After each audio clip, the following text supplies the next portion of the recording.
नमस्कार, खबरों की खबर में आपका स्वागत है। पूरा देश ये जानना चाहता है कि ये बॉलीवुड का जो फर्जी किंग खान है, मतलब शाहरुख खान का बेटा आर्यन खान, जेल से कब छूटेगा।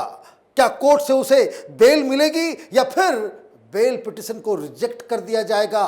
क्या है वो सारे दलीलें जो शाहरुख खान की लीगल टीम तैयार कर रही है। हमारे पास कुछ एक्सक्लूसिव जानकारियां हैं कि कोर्ट के अंदर कल 10 अलग अलग किस्म की दलीलें दी जाएंगी और जिसके आधार पे शाहरुख खान अपने बेटे को जेल की सलाखों से छुड़ाने की कोशिश करेंगे। सवाल यह है कि क्या इस 10 दलीलों में वो दम है, क्या वो सारी दलीलें ऐसी हैं कि जिसके आधार पे जज साहब का कलेजा पिघल जाएगा और वो कहेंगे कि बहुत हो गया, 8 दिन बीत गए, अब आर्यन खान को सलाखों के बाहर भेज दो। क्या है वो दलीलें और एनसीबी की क्या जो डिफेंस आने वाली है इन तमाम 10 दलीलों के खिलाफ, वो सारी जानकारियां मैं आपके साथ अभी शेयर करूंगा। लेकिन इससे पहले ये जानना और समझना जरूरी है कि शाहरुख खान और उसके बेटे के पूरे कुनबे को बचाने के लिए कि जिस हिसाब से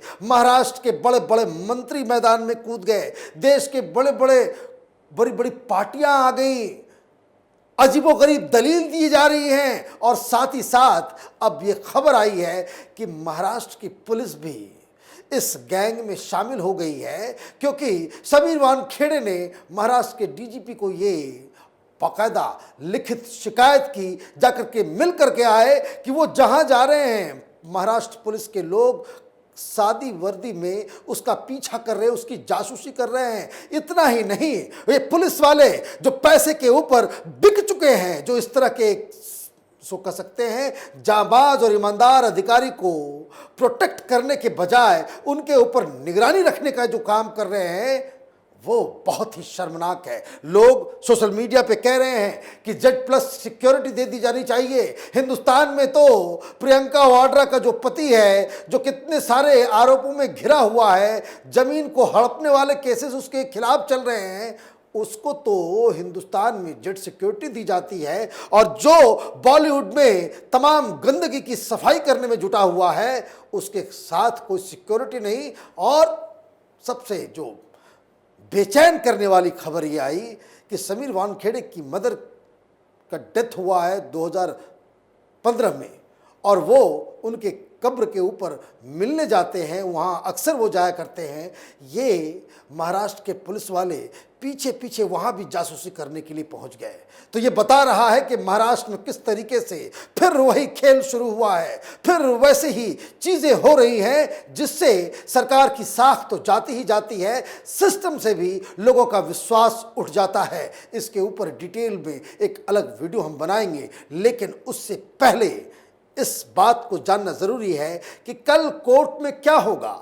आर्यन खान को छुड़ाने के लिए शाहरुख खान की लीगल टीम वो 10 कौन सी दलीलें हैं जो देने वाली हैं, और एनसीबी ने इन तमाम दलीलों को ध्यान में रखते हुए किस तरीके का डिफेंस तैयार किया है। शाहरुख खान की लीगल टीम की तरफ से पहला पॉइंट जो उठाया जा रहा है वो एनसीबी के ऊपर ही आरोप लगा रहे हैं कि इन्हें झूठ मूठ का फंसाया जा रहा है। और ये दलील ऐसी है कि जिसे लेकर महाराष्ट्र की सरकार के एक मंत्री भी लगातार बार बार इस बात को कह रहे हैं कि उनको फंसाया जा रहा है। अजीबोगरीब स्थिति है ये। भाई, दोस्त तुम्हारा, मंडली तुम्हारी दोस्त के पास से निकल रहा है ड्रग्स लेने में तुम भी शामिल, और फंसाने का काम एनसीबी कर रही है। भाई, एनसीबी ने आपको कहा था कि भाई क्रूज पे जाओ, अपने दोस्तों के साथ जाओ, साथ में चरस और गांजा लेकर के जाओ, साथ में एमडीएमए का टैबलेट भी लेकर के जाओ। ये क्या है? तो खैर, ये हक है। हर आरोपी यही बात कहता है कि भाई हम तो ईमानदार हैं, हमको फंसाने की कोशिश की जा रही है, हमारे ऊपर झूठे आरोप हैं। लेकिन ये शाहरुख खान तो पैसा वाला व्यक्ति है, तो इसकी लीगल टीम भी बहुत ही बड़े बड़े वकीलों की है। तो सतीश मान सिंह का ये जो दावा, जो लगातार हर कोर्ट में, हर पेशी में यही कह रहे हैं कि ये मसला आर्यन के खिलाफ नहीं जाना चाहिए, वो इसलिए क्योंकि आर्यन के पास से कोई बरामदगी नहीं हुई, उसके पास से ड्रग्स नहीं मिला। अब एनसीबी इस आरोप, इस दलील का जवाब पहले से तैयार कर रख चुकी है। बोले ठीक है भाई, आपके पास से बरामदगी नहीं हुई, आपके पास ड्रग्स नहीं था, लेकिन जो दोस्त आपके साथ था उसके पास तो था।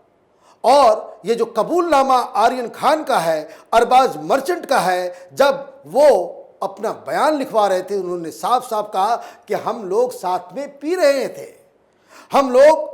और तो और ये जो आप बिल्कुल ही इतने इनोसेंट हैं कि शाहरुख खान की कार, आर्यन खान का ड्राइवर, ये सारे लोग ट्रांसपोर्ट कर रहे हैं, वो घर से चलते हैं, चीज़ों को उठाते हैं, साथ में लेके कैरी करते हैं और इनको मालूम नहीं।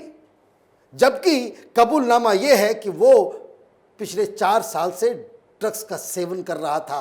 तो ये दलील जज साहब के सामने पेश किया जाएगा। जज साहब तो अभी तक कन्विंस नहीं हुए हैं, आगे कैसे कन्विंस होंगे वो देखना पड़ेगा। उसके अलावा जो थर्ड बड़ा इंपॉर्टेंट पॉइंट है जो उसको रेज किया जाएगा आर्यन के बचाव में, कि उनके खिलाफ कोई ऐसा सबूत नहीं कि वो ड्रग्स लेता है। अब मेडिकल टेस्ट है, मेडिकल टेस्ट है, उसका कबूलनामा है, उसके दोस्त के बयान है। तो ये आर्गुमेंट कि भाई ड्रग्स वो लेता है, इसके सबूत एनसीबी के पास क्या है, तो एनसीबी का कहना ये है कि उनके पास सबूतों का जखीरा है, उसके बहुत सारी चीज़ें हमें मालूम चली है, पता चला है, बयान है, जिससे ये बार बार ये साबित हो रहा है कि आर्यन खान पहले से ड्रग्स को ले रहा था। फिर जो एक टेक्निकल पॉइंट जो उठाया जा रहा है कि कोई बरामदगी नहीं हुई है, इसलिए एनडीपीएस अधिनियम 1985 की धारा 37(1) वो लागू नहीं होता है। तो टेक्निकल एस्पेक्ट है कि भाई ये आधार नहीं हो सकता। फिर ये कहा जा रहा है, एक और आर्गुमेंट दिया जा रहा है कि चैट से, जो व्हाट्सएप चैट, दिक्कत ये है कि व्हाट्सएप चैट के अंदर बहुत सारे इंक्रिमिनेटिंग एविडेंसेस मिल गए हैं, लेकिन ये बार बार सतीश मान सिंधे की तरफ से ये आर्गुमेंट दिया जा रहा है कि चैट से जुड़े किसी भी चीज़ का जो रिश्ता जो है वो क्रूज के एपिसोड से नहीं है। मतलब आप क्रूज में जो हुआ वो अलग है, क्योंकि छापेमारी क्रूज में हुई, क्रूज को लेकर के ये सारी कहानी बताई जा रही है, और कोई बरामदगी नहीं हुई है क्रूज के अंदर। इसलिए हमारा ये जो आर्यन खान जो है वो इनोसेंट है, और जो धाराएं लगाई भी जा रही है, ये एक और आर्गुमेंट है कि जो धाराएं लगाई भी जा रही है वो 1 साल के लिए है, कुछ जुर्माना लगता है या दोनों लगा करके आप उसकी एक बेलेबल वारंट है, इसलिए उसे जेल से रिहा कर दिया जाए, क्योंकि ये 8 दिन बीत गए हैं। जो सवाल पूछना था, जो तफ्तीश करनी थी, वो हो चुकी है। लेकिन एनसीबी का साफ साफ कहना है कि अभी हमारी जांच जो है वो शुरुआती दौर पे ही है। अभी फॉरेंसिक जांच के लिए सबके फ़ोन गए हुए हैं, वहाँ से रिपोर्ट आ रही हैं, रिपोर्ट्स का फिर हम मैचिंग करने वाले हैं। इन लोगों के दिए गए जानकारी के ऊपर ही हमने 20 लोगों को अब तक गिरफ्तार किया है, और ये 20 लोग अपने आप में कई सारे राज खोलते चले जा रहे हैं, और हमें सब चीज़ों के ऊपर एक इन्वेस्टिगेशन करना है, आपस में एक दूसरे को आमना सामना करा करके पूछताछ करनी है, क्रॉस क्वेश्चनिंग होना है। और इसके लिए मुझे ज़रूरत है कि आर्यन खान हमारी हिरासत में रहे।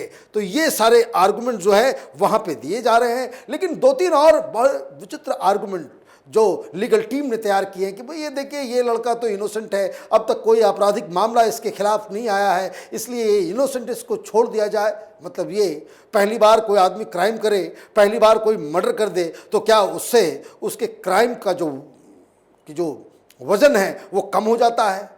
कोई आदमी ये दलील अजीबो गरीब है कि भाई अब तक कोई आपराधिक रिकॉर्ड नहीं है। मतलब ये कि मेरी कोई आपराधिक रिकॉर्ड नहीं है, कोई जाकर के किसी को मार देता है और वो इस बात के लिए ये कहे कि हमने पहले कभी कोई जुर्म नहीं किया, पहला मर्डर ही मैंने कर दिया, तो उसको छोड़ दिया जाएगा। खैर, कानूनी दांवपेच है, ये लीगल अधिकार है कि वो अपने बचाव में कोर्ट में क्या कहते हैं। और उन्होंने ये भी कहा कि एक जिम्मेदार नागरिक है, भाई जिम्मेदार नागरिक है इसलिए उसको जो है आप जमानत दे दी जाए। तो जिम्मेदारी क्या थी इसकी?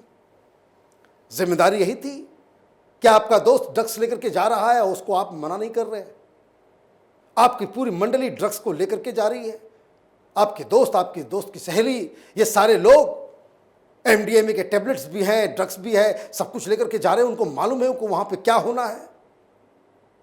तो जिम्मेदार नागरिक का काम यही होता है कि जहां कहीं भी कानून से इतर कोई बातचीत हो रही है तो उसके बारे में वो कंसर्न एजेंसी को बताए कि यहाँ पे कुछ गैर कानूनी काम चल रहे हैं। तो आप कहने को कह रहे हैं कि भाई जिम्मेदार नागरिक हूं मैं, लेकिन जिम्मेदारी तो आपने निभाई नहीं।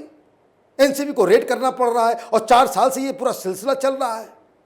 आपकी दोस्ती, आपकी बातचीत ड्रग पेडलर्स जैसे लोगों से हो रही है, ये एनसीबी कह रही है। तो ऐसे में ये सारे दलील जो हैं, एक और दलील बड़ा मजेदार दलील है कि ये शाहरुख खान का बेटा है।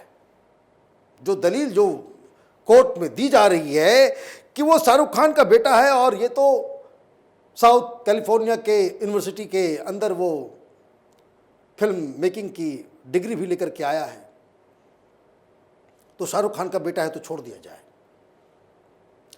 ये अजीबोगरीब दलील है। ये वैसे ही दलील है जो नवाब मलिक कह रहे हैं कि ये खान है इसलिए इसको फंसाया जा रहा है, शाहरुख खान है, मुस्लिम है, इसलिए उसको फंसाया जा रहा है।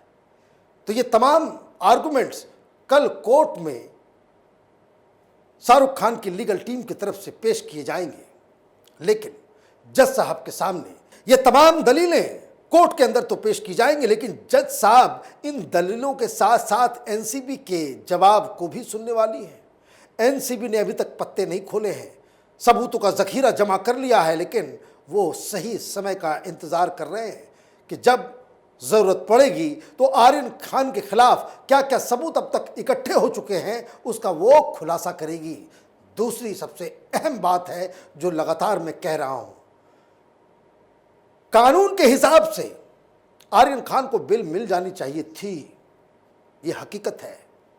कोई बहुत बड़ा केस नहीं है, इसलिए नहीं कि उसके काम बहुत खराब नहीं है। ड्रग्स लेना कोई आम बात नहीं है, ड्रग्स लेना उसका कोई समर्थक नहीं हो सकता।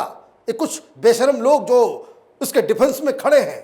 हिंदुस्तान का कानून ही लुंज पुंज है, इस वजह से उस लुंज पुंज कानून की नज़र में ये एक बड़ा अपराध नहीं है। लेकिन दिक्कत ये है कि ये जो जिस काम में पकड़ा गया है, ये ड्रग्स का जो कारोबार में जिसका नाम आया है, उसको लेकर के एक प्रेशर, एक दबाव, एक दुविधा जज साहब के ऊपर ज़रूर होता है कि अगर आप इस तरीके से किसी बहुत बड़े बाप के बेटे को छोड़ देते हैं, रियायत देते हैं, सलाखों से उसको आज़ादी दे देते हैं, तो लोग ज़रूर पूछेंगे कि भाई क्या इस तरह की छूट, इस तरह की त्वरित कार्रवाई कि भाई आपने अभी अर्जी डाली, अगले दिन सुनवाई, फिर आपने अर्जी डाली, फिर सुनवाई, समय चाहता नहीं और फौरन ही एक तरह से कह सकते हैं कि शाहरुख खान के बेटे को एक स्पेशल ट्रीटमेंट मिल रहा है। लोग यही कह रहे हैं और इसीलिए एक जो दबाव जज साहब के ऊपर होगा वो एक पब्लिक मोरालिटी का भी दबाव होगा। कल क्या होगा इसकी जानकारी और इस पे जो तमाम खबरें हैं उसके अपडेट के साथ हम फिर हाजिर होंगे। तब तक देखते रहिए कैपिटल टीवी। हमारे वीडियोस को लाइक कीजिए, शेयर कीजिए और हमारे चैनल को सब्सक्राइब कीजिए। धन्यवाद।